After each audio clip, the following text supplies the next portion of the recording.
Bienvenidos a la sección número 5 de la serie Principios Guiadores en la Comunión con Dios. Continuamos con el mismo capítulo 14 de Juan y ahora el versículo 13. Aquí tenemos otro elemento muy enriquecedor en esta área. Juan 14, 13. Dice Jesús nuestro Señor: y todo lo que pidiereis al Padre en mi nombre, lo haré, para que el Padre sea glorificado en el Hijo. ¿Qué hay ahí? Todo lo que pidiereis al Padre en mi nombre, lo haré, para que el Padre sea glorificado en el Hijo. Nuestro Señor quiso dejar claro que cuando nos referimos a Dios como Padre, Él, Cristo, compromete su palabra. Él ha comprometido su palabra de hacer todo lo que pidamos. Él lo hará. Esta es una situación que necesitamos entender, que algunas veces nos cuesta. Tal vez no entenderla, sino aceptarla. Dios va a hacer, Él va a actuar, pero es que esto, mi caso específico, este detalle parece tan imposible. ¿Cómo va a hacerse semejante cosa si todas las circunstancias están en contra? Bueno, si es que, si es que es esa la voluntad de Dios.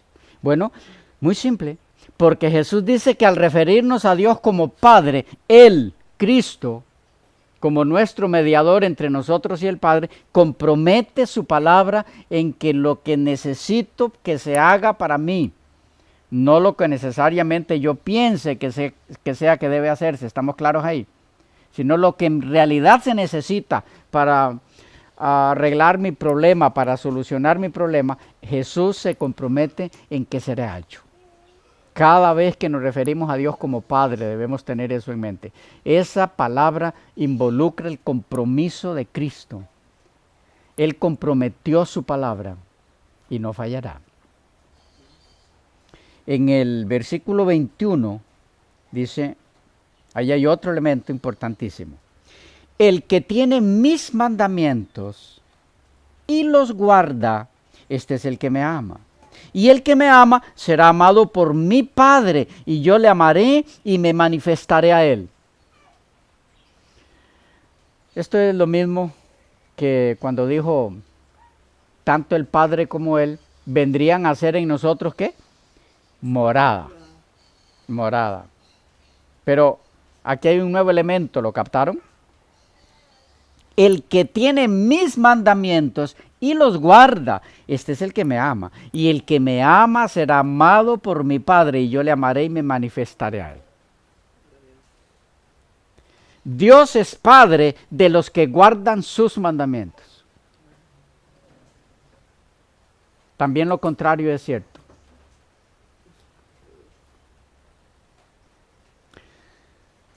Pero hay más. Yo estoy tocando, como les menciono, muy superficialmente esto.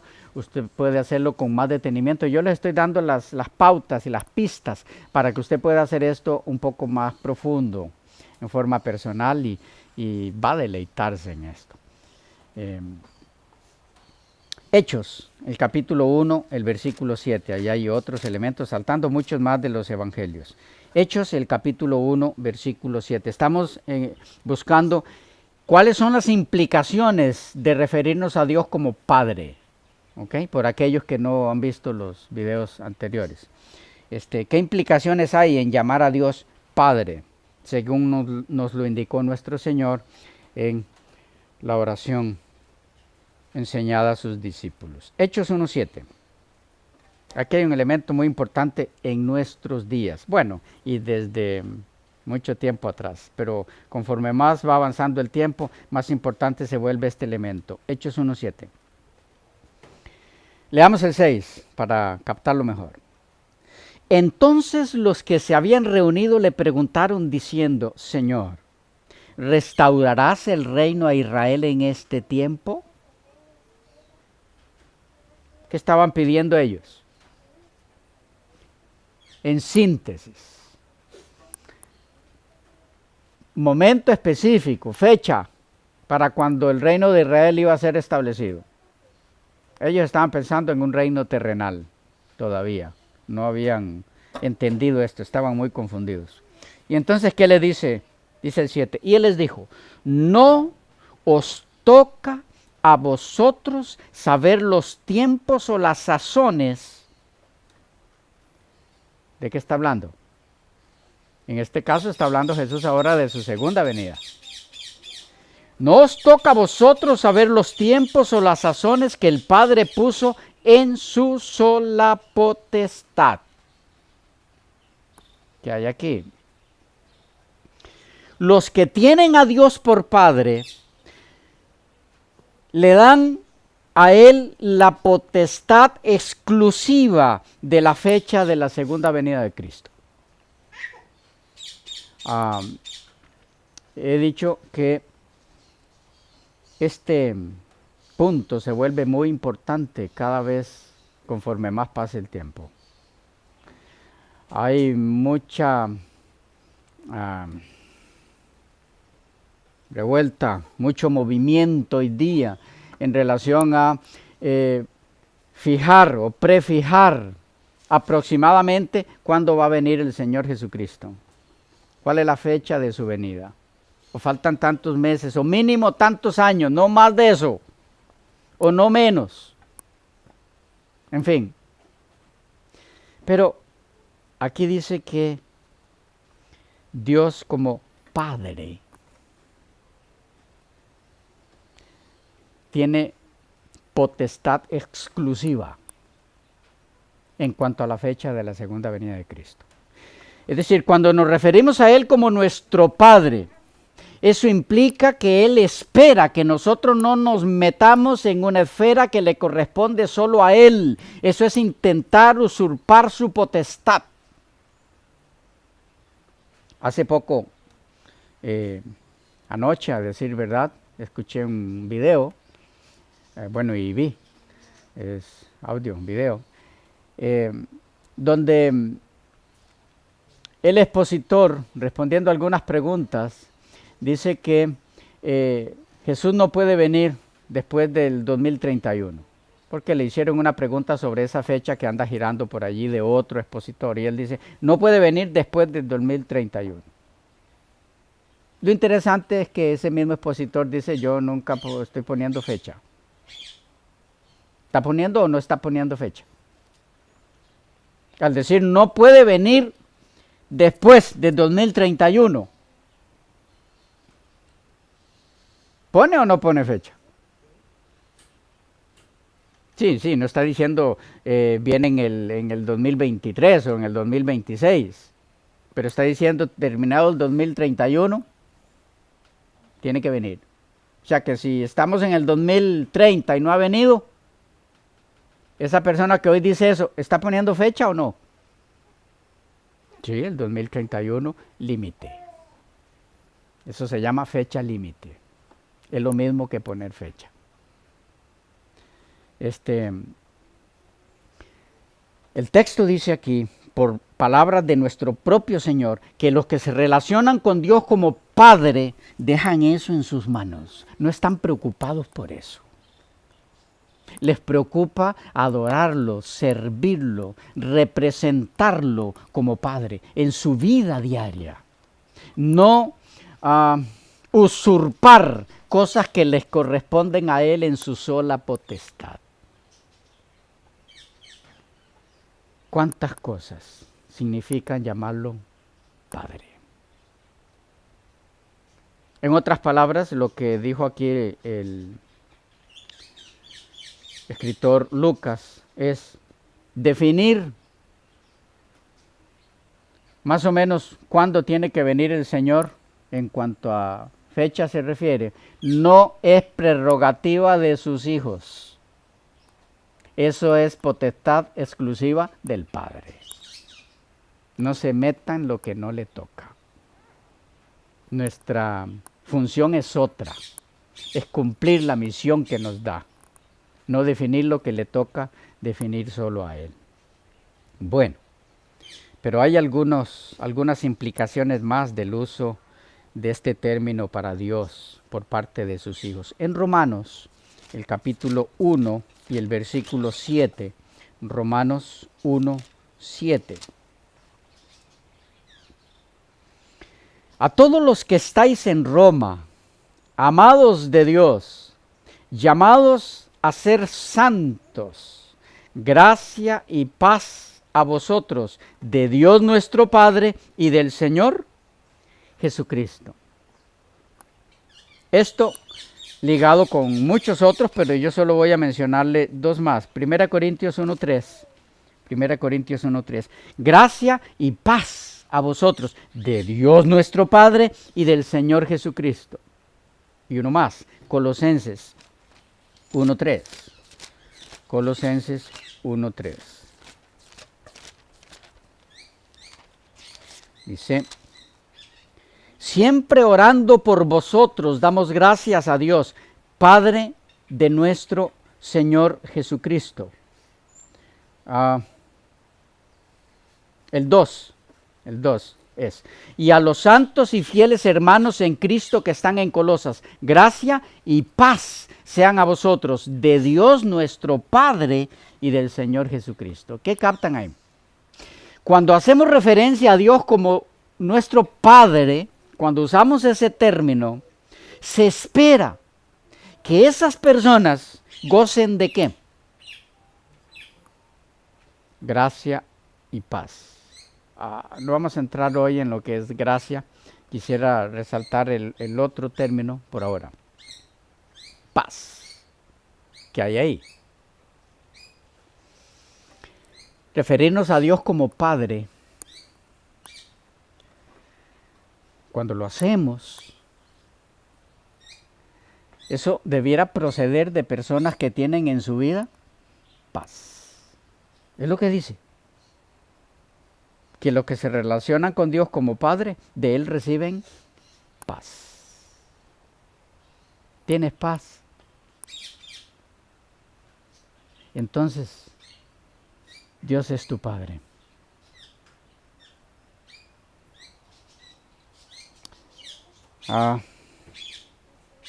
En el mismo Romanos, que leíamos anteriormente, el capítulo 8, ahora, el versículo 15, tiene un elemento más a añadir a todo esto. Romanos 8, 15.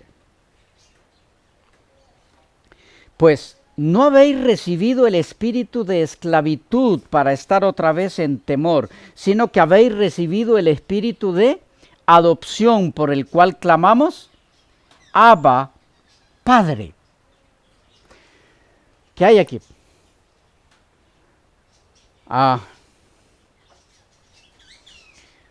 Los que tienen a Dios por Padre, los que lo llaman así al orar y en su referencia a Él en cualquier ocasión, tienen claro que son personas adoptadas en la familia de Dios.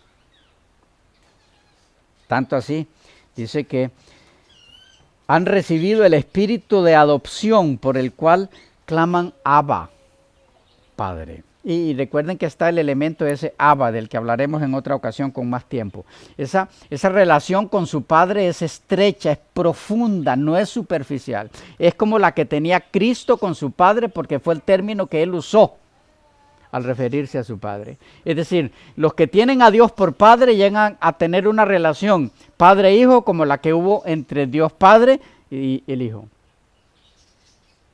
Están claros en que han sido adoptados, pertenecen a. Qué maravilloso, hermanos, pensar que Dios nos da el privilegio de llamarlo Padre por el hecho de que hemos sido adoptados en su familia, nos considera realmente sus hijos. Es un privilegio enorme. Pero hay más.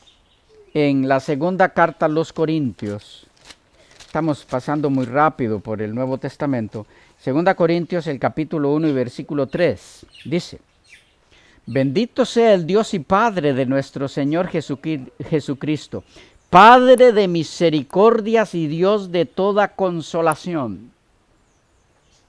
¿Qué quiere el Señor que entendamos aquí cuando nos referimos a Él como Padre, además de las cosas ya vistas? Que los que tienen a Dios por Padre, los que se refieren a Él como tal, gozan de su misericordia, gozan de su consolación. Es muy importante saber que somos objeto de la misericordia de Dios. Más aún cuando hemos cometido algún error. ¿No les pasa a ustedes que cuando han cometido algún error, algún pecado, alguna falta, cuando llega el momento de orar a Dios, hay algo allí que estorba? Y vienen pensamientos a la mente tales como, ¿y qué? ¿Vas a arrodillarte, hipócrita? Dios no te va a escuchar. Pecaste, le fallaste. Sabemos de quién vienen esos pensamientos o quién motiva esos pensamientos. Pero aquí nos dice que Él como nuestro Padre está dispuesto a darnos, a cedernos su misericordia y entonces su consolación. ¿Por qué consolación relacionado con misericordia? Porque cuando yo estoy claro que soy objeto de la misericordia de Dios, ¿qué trae a mi vida eso? Consolación. Entonces no es cierto que porque has cometido alguna falta, algún pecado, entonces ya Dios no te escucha. No, Él como tu Padre, como mi Padre, es el Dios de misericordia que está dispuesto a traer a ti consolación. Él no está interesado en tu pecado, Él está interesado en tu perdón, en mi perdón. Y quiere que esa relación se mantenga, se estreche cada vez más, para que cada vez más sean menos las confesiones que haya que ir haciendo, porque cada vez le falles menos al Señor. Bueno, aunque en un sentido cada vez serán más las confesiones, porque entre más nos acerquemos a Él, más veremos nuestro pecado. Así que es un poco relativo eso. Bien, en Gálatas, el capítulo 1 y el versículo 3, tenemos otros elementos. Gálatas 1:3. Gracia y paz sean a vosotros de Dios el Padre y de nuestro Señor Jesucristo. Gracia y paz. Tal vez por hacer por lo menos alguna mención de esta frase que hemos visto ya en varios de los textos. Gracia. Cuando hablamos de su gracia, ¿de qué hablamos? Del plan de la salvación. ¿Estamos de acuerdo? En eso se sintetiza su gracia. Su gracia es el regalo que nos hace, que es la salvación. Entonces dice que eso lo recibimos de Dios como Padre. Entonces, cada vez que nos referimos a Dios como Padre, debemos recordar que Él es nuestro Redentor, que Él es el autor de nuestra salvación, que está interesado en salvarnos, no en señalarnos, no en condenarnos, no en restregarnos nuestros pecados, porque mientras eso no salga de nuestras mentes, nuestra comunión con Dios no podrá ser estrecha, profunda, enriquecedora. Habrá algo que estorbe. Debemos tener la plena certeza de que en el plan de redención que Él nos regala por su gracia, tenemos perdón y podemos recibir la consolación de Dios. Y entonces nuestra relación con Él como hijos será especial. Pero hay más en utilizar el término Padre en nuestra relación con Él. En Efesios capítulo 1, el versículo 17, Efesios 1, 17, dice, para que el Dios de nuestro Señor Jesucristo, el Padre de gloria, os dé espíritu de sabiduría y de revelación en el conocimiento de Él. Los que tienen a Dios por Padre recibirán de Él sabiduría y revelación. ¿Notan cuánto está implicado en llamarlo Padre? Y en la primera carta a los Tesalonicenses, el capítulo 3 y el versículo 11, 3:11, dice, mas el mismo Dios y Padre nuestro, y nuestro Señor Jesucristo dirija, mas el mismo Dios y Padre nuestro y nuestro Señor Jesucristo dirija nuestro camino a vosotros. Es lo mismo del versículo anterior. Dios es nuestro Padre si nosotros permitimos que Él dirija nuestras vidas. Y para dirigir nuestras vidas, ¿qué es lo que usa? Su Espíritu Santo, para darnos sabiduría. Hay un elemento muy importante en todo esto que encontramos en Efesios, el capítulo 5 y el versículo 20, que implica definitivamente, o está implicado en el llamar a Dios nuestro Padre. Efesios, el capítulo 5 y versículo 20, dice: dando siempre gracias por todo al Dios y Padre, en el nombre de nuestro Señor Jesucristo. ¿Qué hay ahí? Lo mismo tenemos en Colosenses 1:12. Colosenses 1:12. Dice: con gozo, dando gracias al Padre que nos hizo aptos para participar de la herencia de los santos en luz, el cual nos ha librado de la potestad de las tinieblas y trasladado al reino de su amado Hijo. Y en el 3:17 de Colosenses: y todo lo que hacéis, sea de palabra o de hecho, hacedlo todo en el nombre del Señor Jesús, dando gracias a Dios Padre por medio de Él. ¿Qué hay ahí? ¿Qué encuentran? Los que tienen a Dios por Padre andan siempre agradecidos. No están quejándose con Dios por las cosas malas que le pasan, sino que viven en constante agradecimiento a Él. Cuando decimos Padre al iniciar nuestra oración, todo eso debe reflejar nuestro agradecimiento a Dios. Esa palabra debe implicar todo eso. De paso, aquí hay un detalle interesante, no relacionado con el tema, pero que no puedo dejar pasar.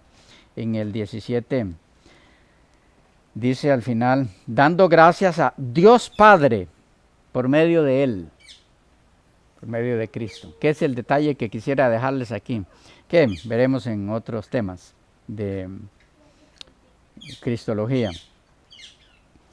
Dios Padre. ¿Qué quiere decir Dios Padre? No es que solamente el Padre es Dios, según algunos. O sea, según algunos, solo el Padre es Dios. Jesús no. Entonces, ¿por qué dice Dios Padre? No sé si me captan el punto. ¿Por qué dice Dios Padre? Porque hay Dios Hijo. Ya, si no, nunca diría Dios Padre. Se sabría ya que se dice Dios, es el único que puede ser Dios, pero dice Dios Padre. ¿Por qué se aclara? Porque está el Hijo, que es Dios. Un paréntesis, era nomás. Otras implicaciones de llamar a Dios Padre. Estamos en la primera palabra de la oración que estamos por analizar, el término Padre. Primera Tesalonicenses, el capítulo 3, el versículo 13, 3:13. Para que sean afirmados vuestros corazones, irreprensibles en santidad, delante de Dios nuestro Padre, en la venida de nuestro Señor Jesucristo con todos sus santos. Y en Judas 1, Judas, el versículo 1, solo tiene un capítulo. Judas 1, dice: